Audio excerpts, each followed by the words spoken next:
Hello student, how are you? Hope so you will be fine.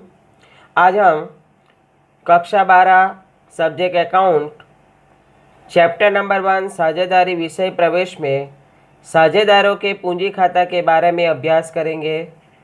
सबसे पहले देखेंगे तो साझेदारी के पूंजी खाता। तो साझेदारों द्वारा पेढ़ी के साथ किए गए व्यवहार लिखने के लिए साझेदारी पेढ़ी की बही में प्रत्येक साझेदार का पूंजी खाता तैयार किया जाता है। मतलब कि साझेदारी पेढ़ी के अंदर साझेदारों के साथ जो भी व्यवहार होता है, तो ये व्यवहार को लिखने के लिए साझेदारी पेढ़ी में प्रत्येक साझेदार का पूंजी खाता तैयार किया जाता है। तो साझेदारी पेढ़ी में पूंजी खाता तैयार करने की दो पद्धतियां हैं। सबसे पहले है अस्थिर पूंजी खाता पद्धति, दूसरा है स्थिर पूंजी खाता पद्धति। तो अस्थिर पूंजी खाता पद्धति किसे कहते हैं? तो साझेदारों का पूंजी खाता रखने की जिस पद्धति में साझेदार के पूंजी खाता की प्रारंभिक शेष और अंतिम शेष में परिवर्तन देखने को मिलता हो, तो उसे अस्थिर पूंजी खाता पद्धति कहते हैं। मतलब कि पूंजी खाता रखने की दो पद्धति में से सबसे पहले है अस्थिर पूंजी खाता की पद्धति, जिसे परिवर्तनशील पूंजी खाता की पद्धति भी कहा जाता है। तो अस्थिर पूंजी खाता की पद्धति में साझेदारों के पूंजी खाता की प्रारंभिक शेष और पूंजी खाता की अंतिम शेष में परिवर्तन मतलब कि चेंजिस होता है, तो ये पद्धति को अस्थिर पूंजी खाता की पद्धति कहते हैं। तो इसके बाद दिया है पूंजी खाते का नमूना। तो पूंजी खाता का नमूना में देखा जाए तो लेफ्ट साइड पे सबसे पहले आता है तारीख, इसके बाद विवरण, इसके बाद जितने भी साझेदार होते हैं वो सभी साझेदारों का नाम आता है। मैंने यहाँ पे साझेदार ए और साझेदार बी लिया है और उसकी रकम जो भी लिखा जाएगा वो। इसके बाद राइट साइड पर तारीख, विवरण और जितने भी साझेदार होते हैं ये और उसकी रकम। तो पूंजी खाता तैयार किया जाता है तो सामान्य रूप से आप सबको ही पता है कि पूंजी खाता की हमेशा जमा शेष होती है। तो साझेदारों द्वारा जो भी पूंजी लाया जाता है तो सबसे पहले उसको जमा बाजू लिखा जाएगा। अगर जो भी तारीख दिया है तो वो तारीख लिखेंगे और पहले लिखा जाएगा शेष, आगे लाए। मतलब कि जो भी साझेदार जितनी भी पूंजी लाता है वो पूंजी खाते की जमा बाजू शेष आगे लाए लिखा जाता है। इसके बाद अगर कोई साझेदार अतिरिक्त रूप में पूंजी लाए तो उसको भी पूंजी खाते की जमा बाजू लिखा जाता है, उसको रोकड़ खाते अथवा तो बैंक खाते लिखा जाता है। इसके बाद साझेदारों को वेतन, बोनस, कमीशन, पारिश्रमिक ऐसा कुछ भी चुकाया जाए तो उसको भी पूंजी खाते की जमा बाजू लिखा जाता है।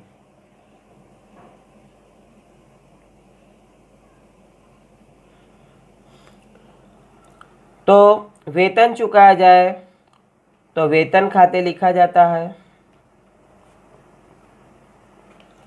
जो भी साझेदार को चुकाया जाता है वो साझेदार के खाने में रकम लिखा जाता है। इसके बाद आता है अगर साझेदार को बोनस चुकाया जाए तो बोनस खाता। इसके बाद कमीशन चुकाया जाए तो कमीशन खाता।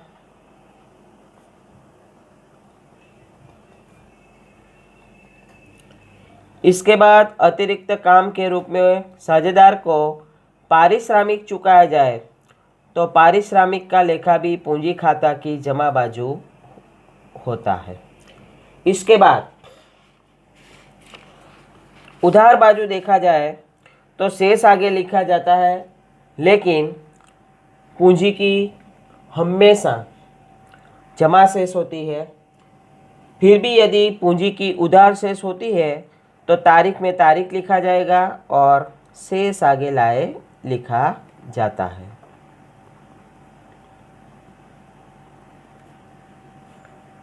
इसके बाद अगर कोई साझेदार ने आहरण किया गया हो तो वो भी आहरण का लेखा भी पूंजी खाते की उधार बाजू होता है, तो लिखा जाता है आहरण खाते। जो साझेदार ने आहरण किया गया हो वो साझेदार के खाने में रकम लिखा जाता है। इसके बाद आहरण पर ब्याज। तो आहरण पर ब्याज का लेखा भी पूंजी खाते की उधार बाजू होता है।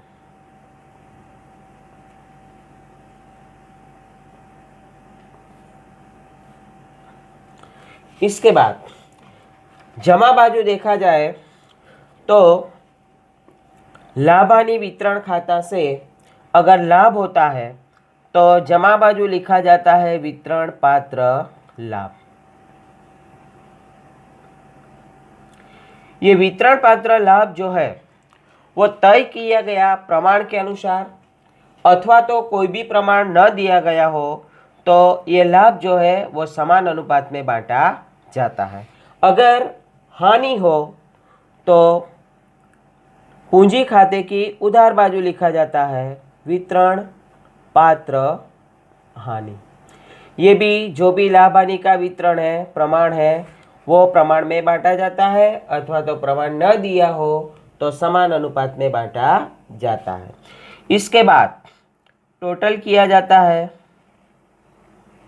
अगर जमा बाजू का टोटल अधिक आया तो उसको उधार बाजू लिया जाता है और उधार बाजू की रकम जो है जितनी भी रकम होती है उसको घटाया जाता है और घटाने के बाद अंतर की रकम जो आती है उसको लिखा जाता है शेष आगे ले गए। अगर जमा बाजू का टोटल अधिक आया तो उधार बाजू लिखेंगे शेष आगे ले गए।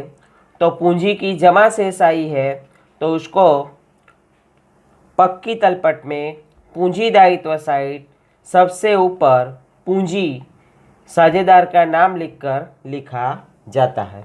अगर उधार बाजू का टोटल अधिक आया तो जमा बाजू उसको ले जाएंगे और अंतर की रकम जो भी आएगी उसको लिखा जाएगा शेष आगे ले गए। तो विद्यार्थी मित्रों ये पूंजी खाता है। इसके बाद ये पूंजी खाता की अस्थिर पूंजी खाता का नमूना है। इसके बाद हम देखेंगे स्थिर पूंजी खाता का नमूना। तो स्थिर पूंजी खाता का नमूना देखने से पहले स्थिर पूंजी खाता की पद्धति किसे कहते हैं। तो साझेदार का पूंजी खाता रखने की जिस पद्धति में सामान्य रूप से साझेदार के पूंजी खाते की वर्ष की प्रारंभिक शेष और अंतिम शेष में कोई भी परिवर्तन देखने को न मिले तो उसे स्थिर पूंजी खाता की पद्धति कहते हैं। मतलब कि पूंजी खाता की प्रारंभिक शेष और अंतिम शेष एक समान रहती है, उसमें कोई चेंजेस नहीं होता है। तो ऐसे जो पूंजी खाता रखने की पद्धति है उसे स्थिर पूंजी खाता रखने की पद्धति कहते हैं। तो स्थिर पूंजी खाता की पद्धति में भी वैसा ही है कि उधार बाजू तारीख विवरण, इसके बाद साझेदार का नाम, फिर राइट साइड पे तारीख विवरण साझेदार का नाम।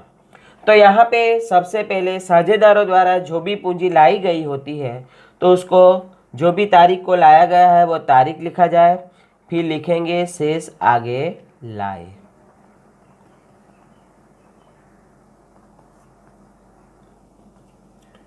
इसके बाद अगर कोई साझेदार अतिरिक्त रूप में पूंजी लाए तो उसको भी जमा बाजू लिखा जाएगा रोकड़ खाते अथवा तो बैंक खाते।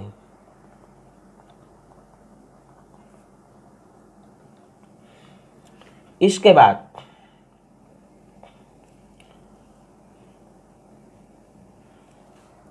जमा बाजू का टोटल करेंगे, उसको उधार बाजू ले जाएंगे और उधार बाजू कोई एंट्री हो तो घटाएंगे, लेकिन पूंजी स्थिर पूंजी खाता की पद्धति है तो कोई एंट्री होगी नहीं तो लिखेंगे शेष आगे ले गए।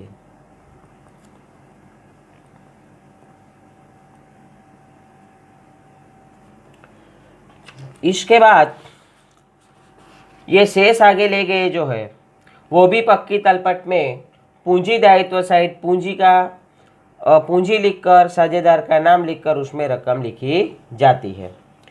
इसके बाद है साझेदारों का चालू खाता। तो साझेदारों का चालू खाता कब बनाया जाता है। तो साझेदारी पेढ़ी में स्थिर पूंजी खाता पद्धति में साझेदारों के पेटी के साथ के स्थायी पूंजी के अलावा अन्य व्यवहार लिखने के लिए तैयार किया गया खाते को साझेदार का चालू खाता कहा जाता है। मतलब कि जब स्थिर पूंजी खाता की पद्धति हो तो पूंजी के अलावा की अन्य कोई भी व्यवहार साझेदार का लिखना हो तो इसके लिए चालू खाता तैयार किया जाता है। तो सबसे पहले देखा जाए तो चालू खाते में जमा बाजू जो साझेदार का चालू खाता की जमा शेष दिया हो उसको जमा बाजू लिखा जाएगा और जो साझेदार का चालू खाता की उधार शेष दिया गया हो उसको उधार बाजू लिखा होता है।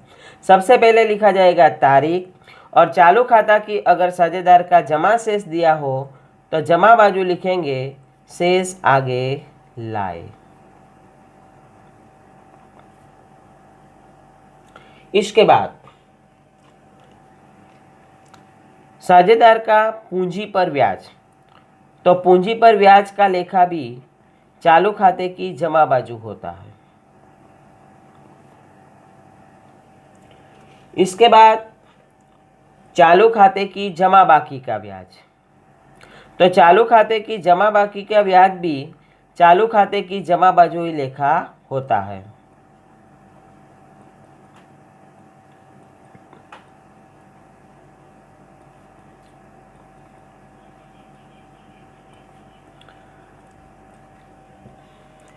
इसके बाद साझेदार को वेतन, बोनस, कमीशन कुछ भी चुकाया जाए तो ये भी चालू खाता की जमा बाजू लिखा होता है।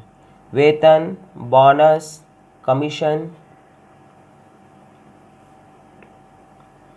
इसके बाद पारिश्रमिक हो तो पारिश्रमिक।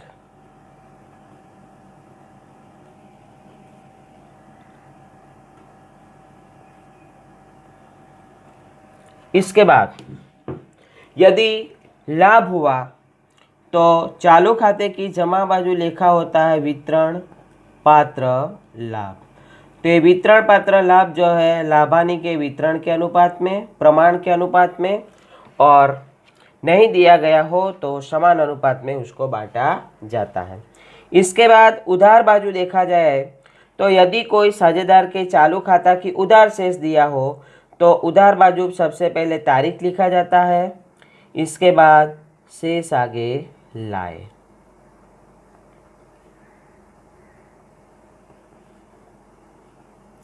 इसके बाद साझेदार ने आहरण किया गया हो तो आहरण खाता लिखा जाता है। इसके बाद आहरण पर ब्याज।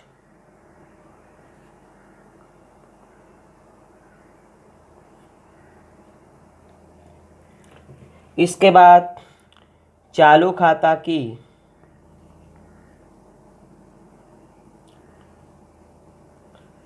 उधार शेष का ब्याज।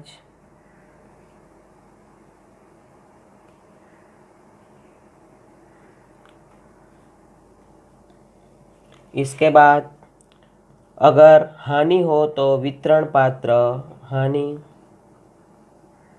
ये वितरण पात्र हानि जो है लाभानी वितरण के अनुपात में अथवा तो समान अनुपात में बांटा जाता है। यदि चालू खाता का जमा बाजू का टोटल अधिक आया